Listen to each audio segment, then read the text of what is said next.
IFN Tamil மூலமா கீதா உங்களுக்கு மறுபடியும் ஒரு ஹாய் சொல்லிக்கிறேன். நீங்க என்ன பண்ணணும், என்னோட வகையான சமையலை தெரிஞ்சுக்கணுமா, ஆசையா இருக்கா, பெல் ஐகானை போய் கிளிக் பண்ணாதான் எல்லா வகையான நோட்டிஃபிகேஷன்ஸும் உங்களுக்கு கிடைக்க வரும். ஸோ இப்போ நம்ம இன்னைக்கு என்ன பார்க்க போறோம், புதுசா ஆனியன் ரவா ஊத்தப்பா. வாங்க போலாம்.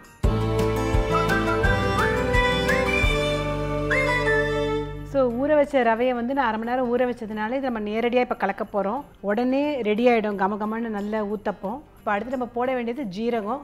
உடம்புக்கு ரொம்பவே நல்லது ஜீரகம், அதனால் ஜீரகமும் போட்டாச்சு. அடுத்தது வாசனைக்கு உங்களுக்கு எப்போவுமே தெரியும், கொத்தமல்லியும் கருவேப்பிலையும் ரொம்பவே உடம்புக்கு நல்லது.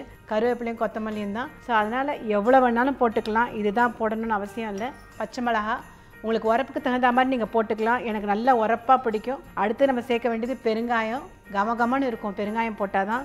அடுத்து நம்ம சேர்க்க வேண்டியது வெங்காயம். வெங்காயம் சின்ன வெங்காயமும் போடலாம், பெரிய வெங்காயமும் போடலாம். ரொம்ப சாஃப்டாக ஊத்தப்பம் வரணுங்கிறதுக்காக நம்ம வந்து தயிரை ஆட் பண்ண போகிறோம்.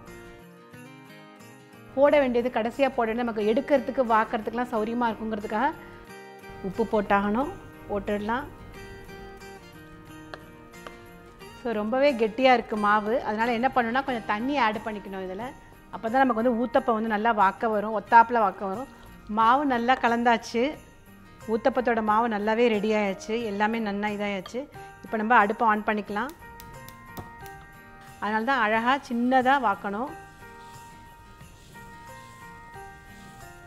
கொஞ்சமாக எண்ணெயை வந்து நான் நல்லெண்ணெய் தான் விடுறேன், ஏன்னா நல்லெண்ணெய் தான் உடம்புக்கு ரொம்ப நல்லது, அதனால் நல்லெண்ணெய் விடுறேன்.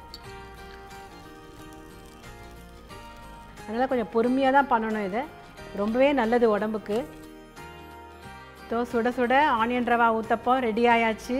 ஸோ என்னோடய சமையல் குறிப்பெல்லாம் உங்களுக்கு ரொம்ப பிடிச்சதுன்னா நீங்கள் என்ன பண்ணணும், லைக் பண்ணணும், கமெண்ட் பண்ணணும், மறக்காமல் ஷேர் பண்ணணும். அதை தவிர்த்து IFN தமிழுக்கு சப்ஸ்கிரைப்பும் பண்ணணும்.